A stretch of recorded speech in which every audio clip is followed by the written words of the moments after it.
ਲਓ ਜੀ, ਅੱਜ ਦੀ ਸਾਡੀ ਜਿਹੜੀ ਇਹ ਵੀਡੀਓ ਆ ਇਹ ਲੀਫ ਮਾਈਨਰ ਦੇ ਉੱਤੇ ਅਸੀਂ ਬਣਾਈ ਹੋਈ ਹੈ ਕਿ ਲੀਫ ਮਾਈਨਰ ਕੀ ਆ, ਕਿਸ ਤਰ੍ਹਾਂ ਇਸ ਤੋਂ ਬਚਿਆ ਜਾ ਸਕਦਾ। ਅੱਜ ਫਰਵਰੀ ਦੀ 26 ਤਰੀਕ ਹੋ ਗਈ ਹੈ ਜੀ, ਤੇ ਅੱਜ ਅਸੀਂ ਇਹ ਵੀਡੀਓ ਬਣਾ ਰਹੇ ਹਾਂ। ਤੇ ਇਹ ਸਾਰਾ ਕੁਝ ਦੱਸਣ ਤੋਂ ਪਹਿਲੇ ਜਿਹੜੇ ਸਾਡੇ ਨਵੇਂ ਦੋਸਤ ਅਹਿਬਾਬ ਆ ਨਾ ਜੀ ਸਾਡੇ ਚੈਨਲ ਦੇ, ਤੇ ਉਹ ਸਾਡੇ ਚੈਨਲ ਨੂੰ ਸਬਸਕ੍ਰਾਈਬ ਕਰ ਲਓ ਤਾਂ ਕਿ ਜਿਹੜੀਆਂ ਨਵੀਆਂ ਵੀਡੀਓ ਆਉਣਗੀਆਂ ਉਹਦਾ ਟਾਈਮ ਦੇ ਨਾਲ ਤੁਹਾਨੂੰ ਨੋਟੀਫਿਕੇਸ਼ਨ ਮਿਲਦਾ ਰਹੇ। ਅਕਸਰ ਜ਼ਿਮੀਂਦਾਰ ਇਸ ਤਰ੍ਹਾਂ ਕਰਦੇ ਆ ਕਿ ਜਦੋਂ ਫੋਟ ਹੋ ਜਾਂਦੀ ਹੈ ਨਾ ਜੀ ਬਾਗ ਦੀ, ਉਦੋਂ ਸਪਰੇਅ ਕਰਦੇ ਆ। ਉਦੋਂ ਫਿਰ ਉਹਦਾ ਨੁਕਸਾਨ ਇਹ ਹੋ ਜਾਂਦਾ ਕਿ ਤੇਲਾ ਤਾਂ ਮਰ ਜਾਂਦਾ, ਤੇਲੇ ਦਾ ਤੋਂ ਬਚਾਅ ਹੋ ਜਾਂਦਾ, ਲੇਕਿਨ ਜਿਹੜਾ ਲੀਫ ਮਾਈਨਰ ਹੈ ਨਾ ਜੀ ਉਹ ਤੋਂ ਬਚਾਅ ਨਹੀਂ ਹੁੰਦਾ। ਲੀਫ ਮਾਈਨਰ ਤੋਂ ਬਚਾਅ ਲਈ ਕੀ ਕੀਤਾ ਜਾਣਾ ਚਾਹੀਦਾ ਕਿ ਉਹਨੂੰ ਵਕਤ ਦੇ ਨਾਲ ਸਪਰੇਅ ਨੂੰ ਕਰ ਦਿੱਤਾ ਜਾਣਾ ਚਾਹੀਦਾ। ਇਹ ਦੇਖੋ ਮੈਂ ਤੁਹਾਨੂੰ ਦਿਖਾਉਣਾ ਕਿ ਫੋਟ ਸ਼ੁਰੂ ਹੋਈ ਹੈ ਅਤੇ ਫਲ ਨਿਕਲਣਾ ਸ਼ੁਰੂ ਹੋਇਆ। ਇਹ ਕਰੀਬ ਤੋਂ ਤੁਹਾਨੂੰ ਦਿਖਾਉਂਦੇ, ਇਹ ਤੁਹਾਨੂੰ ਨਜ਼ਰ ਆ ਰਿਹਾ ਫੋਟ ਦਾ। ਇਹਦੇ ਦੇਖੋ ਫਲ ਹਲੇ ਇਹ ਕੈਮਰੇ ਦੇ ਵਿੱਚ ਕੋਈ ਏਡਾ ਕਲੀਅਰ ਨਜ਼ਰ ਨਹੀਂ ਆਉਣਾ, ਲੇਕਿਨ ਇਹ ਵੀ ਅਲਹਮਦੁਲਿਲਾ ਫਲ ਨਿਕਲਣਾ ਸ਼ੁਰੂ ਹੋ ਗਿਆ, ਕਿਉਂਕਿ ਉਹਨੇ ਫਲ ਦੇ ਦੇਣਾ। ਹੁਣ ਜਦੋਂ ਇਹਨੂੰ ਪਾਣੀ ਲੱਗੇਗਾ ਮਜ਼ੀਦ ਇਹ ਫੋਟ ਕਰੇਗਾ ਅਤੇ ਫਲ ਆਪਦਾ ਤਾਂ ਪੂਰਾ ਜਿਹੜਾ ਜ਼ਾਹਰ ਹੋਣਾ ਸ਼ੁਰੂ ਹੋ ਜਾਏਗਾ। ਔਰ ਜਿਹੜੀ ਇਹਦੀ ਕਟਾਈ ਦਾ ਜਿਹੜਾ ਬਿਹਤਰੀਨ ਮੌਸਮ ਹੈ ਨਾ ਜੀ, ਉਹ ਜਨਵਰੀ ਤੱਕ ਹੀ ਹੈ। ਅਗਰ ਕੋਈ ਬੰਦਾ ਲੇਟ ਹੋ ਜਾਵੇ ਕਟਾਈ ਕਰਨ ਤੋਂ, ਤੇ ਉਹ ਫਰਵਰੀ ਦੇ ਪਹਿਲੇ ਦੂਸਰੇ ਹਫਤੇ ਤੱਕ ਯਾਨੀ ਕਿ ਕਟਾਈ ਕਰ ਲਵੇ। ਇਹ ਨਾ ਕਰੇ ਕਿ ਮਾਰਚ ਦੇ ਵਿੱਚ ਕਟਾਈਆਂ ਸ਼ੁਰੂ ਕਰ ਦੇਵੇ, ਕਿਉਂਕਿ ਮਾਰਚ ਦੇ ਵਿੱਚ ਇਹਦੀ ਫੋਟ ਸ਼ੁਰੂ ਹੋ ਜਾਂਦੀ ਹੈ। ਜਿਹੜੀ ਤੁਸੀਂ ਥੱਲੇ ਇਹਦੇ 'ਤੇ ਮਿਹਨਤ ਕੀਤੀ ਹੁੰਦੀ ਹੈ ਨਾ ਜੀ ਪੌਦੇ ਲਈ, ਉਹ ਖੁਰਾਕ ਉਹ ਲੈ ਚੁੱਕਿਆ ਹੁੰਦਾ ਪੌਦਾ, ਉਹ ਫਿਰ ਅਸੀਂ ਕਟਾਈਆਂ ਕਰ ਦਿੰਦੇ ਹਾਂ, ਉਹ ਫਿਰ ਉਹਦਾ ਇੰਨਾ ਰਿਜ਼ਲਟ ਨਹੀਂ ਆਉਂਦਾ। ਇਸ ਕਰਕੇ ਇਹਨਾਂ ਦਿਨਾਂ ਥੋੜ੍ਹਾ ਜਿਹਾ ਨਾ ਜੀ ਪਰਹੇਜ਼ ਕਰਨਾ ਚਾਹੀਦਾ, ਵੀ ਨਹੀਂ ਕਟਾਈ ਕਰਨੀ ਚਾਹੀਦੀ। ਕਟਾਈ ਪਹਿਲੇ ਹੀ ਕਰਨੀ ਚਾਹੀਦੀ ਹੈ। ਅਸੀਂ ਇਹ ਸਾਡੇ 27 ਮਹੀਨੇ ਦੇ ਪੌਦੇ ਹੋ ਗਏ ਤਕਰੀਬਨ, ਅਸੀਂ ਇਹਨਾਂ ਨੂੰ 2 ਦਫਾ ਕੱਟ ਚੁੱਕੇ ਹਾਂ ਅਤੇ ਪੌਦੇ ਤੁਸੀਂ ਮਾਸ਼ਾਅੱਲਾ ਦੇਖ ਸਕਦੇ ਹਾਂ। ਜਿਹੜਾ ਦਰਮਿਆਨਾ ਪੌਦਾ ਵੀ ਹੋਏਗਾ ਉਹ 6 ਫੁੱਟ ਪਲੱਸ ਹੋਏਗਾ, ਜਾਨੀ 6 ਫੁੱਟ ਤੋਂ ਉੱਤੇ ਹੀ ਹੋਏਗਾ। ਅਗਰ ਅਸੀਂ ਕਟਾਈ ਨਾ ਕਰਦੇ ਤਾਂ 10-10 ਫੁੱਟ ਦੇ ਪੌਦੇ ਸੀਗੇ ਕਮ ਅਜ਼ ਕਮ ਵੀ, ਇਸ ਤੋਂ ਉੱਤੇ ਤਾਂ ਹੋ ਸਕਦੇ ਸੀ, ਇਸ ਤੋਂ ਥੱਲੇ ਨਹੀਂ ਸੀ ਹੋ ਸਕਦੇ। ਔਰ ਅਕਸਰ ਪੌਦਿਆਂ ਨੂੰ ਫਲ ਲੱਗਾ ਸੀ, ਹਲੇ ਵੀ ਦੇਖ ਸਕਦੇ ਹੋ ਤੁਸੀਂ ਵਿੱਚ ਕੁਛ ਪੌਦਿਆਂ ਨੂੰ ਫਲ ਲੱਗਾ ਹੈ, ਕੁਛ ਤੋਂ ਅਸੀਂ ਤੋੜ ਦਿੱਤਾ, ਤਕਰੀਬਨ ਤੋੜ ਦਿੱਤਾ, ਕੁਛ ਦੇ ਨਾਲ ਲੱਗਾ ਹੋਇਆ ਮਜ਼ੀਦ ਦਾ ਤੁਸੀਂ ਦੇਖ ਸਕਦੇ ਆ।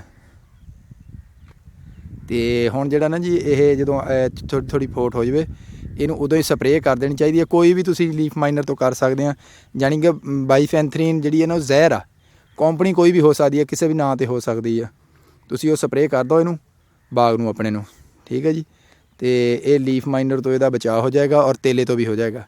ਅਗਰ ਲੇਟ ਹੋ ਗਏ, ਲੀਫ ਮਾਈਨਰ ਦਾ ਅਟੈਕ ਹੋ ਗਿਆ, ਫਿਰ ਜਿਹੜੀ ਦੁਨੀਆ ਦੀ ਸਭ ਤੋਂ ਟਾਪ ਦੀ ਵੀ ਜ਼ਹਿਰ ਜਿਹੜੀ ਤੁਹਾਨੂੰ ਲੱਗਦੀ ਹੈ ਨਾ, ਜੋ ਵੀ ਤੁਸੀਂ ਕਰ ਦੋਗੇ ਅਤੇ ਇਹਦਾ ਬਚਾਅ ਨਹੀਂ ਹੋਏਗਾ, ਕਿਉਂਕਿ ਉਹ ਅਟੈਕ ਹੋ ਚੁੱਕਿਆ ਹੁੰਦਾ। ਉਹਦੇ ਵਿੱਚ ਉਹਨੇ ਪੱਤੇ ਨੇ ਮੁਚੜੀ ਜਾਣਾ, ਉਹਦੇ 'ਤੇ ਉਹ ਵਾਇਰਸ ਆ ਜਿਹੜਾ ਅਟੈਕ ਕਰ ਚੁੱਕਿਆ ਹੁੰਦਾ, ਫਿਰ ਉਹਦਾ ਕੋਈ ਹੱਲ ਨਹੀਂ। ਅਤੇ ਇਸ ਕਰਕੇ ਉਹ ਅਟੈਕ ਤੋਂ ਪਹਿਲੇ ਪਹਿਲੇ ਜਿਹੜੀ ਤੁਸੀਂ ਸਪਰੇਅ ਕਰ ਦੇਣੀ, ਚਾਹੇ ਹਲਕੀ ਡੋਜ਼ 'ਤੇ ਕਰ ਦਿਓ, ਅਤੇ ਉਹ ਜ਼ਿਆਦਾ ਰਿਜ਼ਲਟ ਦੇਗੀ। ਇਹਦੇ ਵਿੱਚ ਅਸੀਂ ਇਸ ਦਫਾ ਕੋਈ ਚੀਜ਼ ਨਹੀਂ ਕਾਸ਼ਤ ਕੀਤੀ, ਅਤੇ ਅਕਸਰ ਲੋਕ ਕਣਕ ਵਗੈਰਾ ਕਾਸ਼ਤ ਕਰ ਲੈਂਦੇ ਏਡੇ ਏਡੇ ਬੂਟਿਆਂ 'ਚ, ਹਰਜ ਵੀ ਕੋਈ ਨਹੀਂ, ਲੇਕਿਨ ਅਸੀਂ ਨਹੀਂ ਕੀਤੀ। ਅਸੀਂ ਦੇਖਣਾ ਚਾਹੁੰਦੇ ਹਾਂ ਵੀ ਸਾਡੀ ਮਿਹਨਤ ਇੱਥੇ ਕੀ ਕਰਦੀ ਹੈ। ਬਾਕੀ ਸਾਡੀ ਹਰ ਵੀਡੀਓ ਦੇ ਵਿੱਚ ਗੁਜ਼ਾਰਿਸ਼ ਹੁੰਦੀ ਹੈ ਜ਼ਿਮੀਂਦਾਰਾਂ ਦੇ ਅੱਗੇ ਕਿ ਉਸ਼ਰ ਪੂਰਾ ਕੱਢਿਆ ਕਰੋ। ਉਸ਼ਰ ਨਹੀਂ ਕੱਢਦੇ ਅਕਸਰ ਜ਼ਿਮੀਂਦਾਰ, ਉਹ ਨਾ ਕੱਢਣ ਦੀ ਵਜ੍ਹਾ ਨਾਲ ਮਸਾਇਲ ਦੇ ਵਿੱਚ ਫਸ ਜਾਂਦੇ ਆ। ਉਸ਼ਰ ਕੱਢਣ ਦੇ ਨਾਲ ਯਕੀਨ ਕਰੋ ਕਿ ਰਿਜ਼ਕ ਵੱਧਦਾ ਹੈ, ਘਟਦਾ ਨਹੀਂ, ਔਰ ਵੱਧਦਾ ਹੀ ਜਾਂਦਾ, ਵੱਧਦਾ ਹੀ ਜਾਂਦਾ, ਕਿਉਂਕਿ ਅੱਲਾ ਦੇ ਦਿੱਤੇ ਹੋਏ ਜੋ ਅੱਲਾ ਦੇ ਬੰਦਿਆਂ ਦੇ ਉੱਤੇ ਲਾਉਣਾ, ਅਤੇ ਇਹ ਕੋਈ ਅੱਲਾ 'ਤੇ ਆਸਾਨ ਨਹੀਂ ਹੈ, ਇਹ ਆਪਣੇ ਫਾਇਦੇ ਵਾਸਤੇ ਹੀ ਹੈ। ਅਤੇ ਇਹ ਗੁਜ਼ਾਰਿਸ਼ ਆ ਕਿ ਸਾਰੇ ਜ਼ਿਮੀਂਦਾਰ ਭਰਾ ਜਿੰਨੇ ਵੀ ਅਲਹਮਦੁਲਿਲਾ ਅਸੀਂ ਮੁਸਲਮਾਨ ਹਾਂ, ਅਤੇ ਅਸੀਂ ਉਸ਼ਰ ਦਿਆ ਕਰੀਏ। ਬਾਕੀ ਜੋ ਮਜ਼ੀਦ ਤੁਹਾਨੂੰ ਕਰੀਬ ਤੋਂ ਹੋਰ ਦਿਖਾਉਂਦੇ ਫੋਟੋਆਂ ਇਹਨਾਂ ਦੀਆਂ, ਇਹ ਦੇਖ ਸਕਦੇ ਹੋ ਤੁਸੀਂ ਮਜ਼ੀਦ ਫੋਟ ਦੀ, ਇਹ ਦੇਖ ਸਕਦੇ ਹੋ ਫੋਟ। ਇਸ ਤਰ੍ਹਾਂ ਹੁਣ ਫੋਟਾਂ ਸ਼ੁਰੂ ਹੋ ਗਈਆਂ, ਹੁਣ 'ਤੇ ਸਪਰੇਅ ਹੋਈ ਹੈ। ਅਗਰ ਸਪਰੇਅ ਲੇਟ ਕਰ ਦਿੰਦੇ ਅਸੀਂ ਅਤੇ ਫਿਰ ਉਹ ਸਿਰਫ ਤੇਲੇ ਤੋਂ ਫਾਇਦਾ ਦਿੰਦੀ, ਲੀਫ ਮਾਈਨਰ ਤੋਂ ਨਹੀਂ। ਅੱਛਾ, ਇਹਦੇ ਵਿੱਚ ਨਾ ਸਾਡੇ ਚੰਦ ਇੱਕ ਪੌਦੇ ਹੈਗੇ ਆ ਜਿਨ੍ਹਾਂ ਦੇ ਉੱਤੇ ਕੰਕਰ ਦੀ ਬਿਮਾਰੀ ਵੀ ਹੈ। ਕੰਕਰ ਦੀ ਅਸੀਂ ਸਪਰੇਅ ਕਰਾਂਗੇ, ਉਹਦੇ ਲਈ ਵਾਸਤੇ ਸਾਨੂੰ ਚਾਹੀਦੀ ਹੈ ਕਾਪਰ ਆਕਸੀ ਕਲੋਰਾਈਡ। ਉਹ ਵੀ ਤੁਸੀਂ ਕਿਸੇ ਵੀ ਕੰਪਨੀ ਦੀ ਕਰ ਸਕਦੇ ਆ। ਉਹਦੇ ਵਿੱਚ ਸਾਡੇ ਜਿਹੜੀ ਇਲਮ ਦੇ ਵਿੱਚ ਉਹ FMC ਦੀ ਆ, ਅਤੇ ਉਹ ਜਦੋਂ ਅਸੀਂ ਕਰਾਂਗੇ ਅਸੀਂ ਇਨਸ਼ਾਅੱਲਾ ਉਹਦੀ ਵੀਡੀਓ ਬਣਾ ਕੇ ਵੀ ਤੁਹਾਨੂੰ ਦੱਸਾਂਗੇ, ਔਰ ਤਰੀਕਾਕਾਰ ਸਾਰਾ ਕੁਛ, ਔਰ ਟਾਈਮ ਵੀ ਦੱਸਾਂਗੇ ਵੀ ਕਿਹੜਾ ਕੰਮ ਕਿਹੜੇ ਟਾਈਮ 'ਚ। ਵੀਡੀਓ ਪੂਰੀ ਦੇਖਿਆ ਕਰੋ ਤਾਂ ਕਿ ਤੁਹਾਨੂੰ ਪੂਰੀ ਗੱਲ ਦਾ ਪਤਾ ਲੱਗ ਜਾਵੇ। ਅਕਸਰ ਬੰਦੇ ਵਿੱਚੋਂ ਨਿਗਾਹ ਕੇ ਦੇਖਣ ਲੱਗ ਪੈਂਦੇ ਆ, ਉਹਦਾ ਫਾਇਦਾ ਨਹੀਂ ਹੁੰਦਾ, ਕਿਉਂਕਿ ਵਿੱਚ ਬਾਜ਼ ਕੁਛ ਗੱਲਾਂ ਇੱਦਾਂ ਦੀਆਂ ਹੁੰਦੀਆਂ ਕਿ ਜਿਹੜੀਆਂ ਉਹ ਪਤਾ ਵੀ ਨਹੀਂ ਲੱਗਦਾ ਵੀ ਕਿਹੜੇ ਹਿੱਸੇ 'ਚ ਲੰਘ ਗਈਆਂ। ਹਰ ਕੰਮ ਦਾ ਇੱਕ ਵਕਤ ਆ, ਜਿੱਦਾਂ ਪੰਜਾਬੀ ਦੀ ਕਹਾਵਤ ਹੈ ਕਿ ਵੇਲੇ ਦੇ ਕੰਮ ਤੇ ਕਵੇਲੇ ਦੀਆਂ ਟੱਕਰਾਂ, ਤੇ ਕੰਮ ਵੇਲੇ ਨਾਲ ਹੀ ਕੀਤਾ ਆ ਸੋਹਣਾ ਹੁੰਦਾ। ਅਗਰ ਲੇਟ ਕਰ ਲਓਗੇ ਨਾ ਤਾਂ ਕੰਮ ਹੋ ਜਾਏਗਾ ਲੇਕਿਨ ਉਹਨਾਂ ਰਿਜ਼ਲਟ ਨਹੀਂ ਆਏਗਾ। ਇਹ ਦੇਖੋ ਅਸਾਂ ਜਾਨੀ ਫੋਟ ਆ ਰਹੇ ਨਾ ਬਿਲਕੁਲ ਨਵੀਂ ਆ, ਅੱਖਾਂ ਨਿਕਲ ਰਹੀਆਂ, ਹਾਲੇ ਪਾਣੀ ਲੱਗਾ ਨਹੀਂ, ਤੇ 2 ਮਹੀਨੇ ਹੋ ਚੱਲੇ ਬੰਦੀ ਹੋਈ ਨੂੰ, ਪਾਣੀ ਨਹੀਂ ਆਇਆ। ਠੀਕ ਹੈ ਜੀ। ਟੋਬੇ ਦੈਲ ਦੀ ਇਹ ਜਿਹੜੀ ਪੱਟੀ ਹੈ ਜੀ ਜਖੜ ਵਾਲੀ ਸਾਈਡ, ਇਹਦੇ ਜਿਹੜਾ ਜ਼ਮੀਨੀ ਪਾਣੀ ਆ ਕੌੜਾ ਆ, ਉਹ ਕਿੰਨੂ ਵਾਸਤੇ ਬਹੁਤ ਨੁਕਸਾਨਦੇਹ ਆ। ਇਸ ਕਰਕੇ ਜ਼ਮੀਨੀ ਪਾਣੀ ਨਹੀਂ ਲਾਇਆ ਜਾਂਦਾ, ਇਹਨੂੰ ਨਹਿਰੀ ਪਾਣੀ 'ਤੇ ਹੀ ਕਾਸ਼ਤ ਕੀਤਾ ਜਾਂਦਾ ਸਾਰਾ। ਇਹ ਦੇਖ ਸਕਦੇ ਆ, ਔਰ 27 ਮਹੀਨੇ ਦੇ ਪੌਦੇ ਆ ਅਲਹਮਦੁਲਿਲਾ। ਇਹ ਦੇਖੋ ਬੜੇ ਮਾਸ਼ਾਅੱਲਾ ਸਿਹਤਮੰਦ ਆ, ਬੜੀਆਂ ਫੋਟਾਂ ਕਰ ਰਹੇ ਆ। ਦੇਖੋ ਹੁਣ ਅਸੀਂ ਇਹ ਪਾਣੀ ਲਾ ਕੇ ਇਹਨੂੰ ਫਿਰ ਇੱਕ ਹਲਕੀ ਗੋਡੀ ਦੇਵਾਂਗੇ।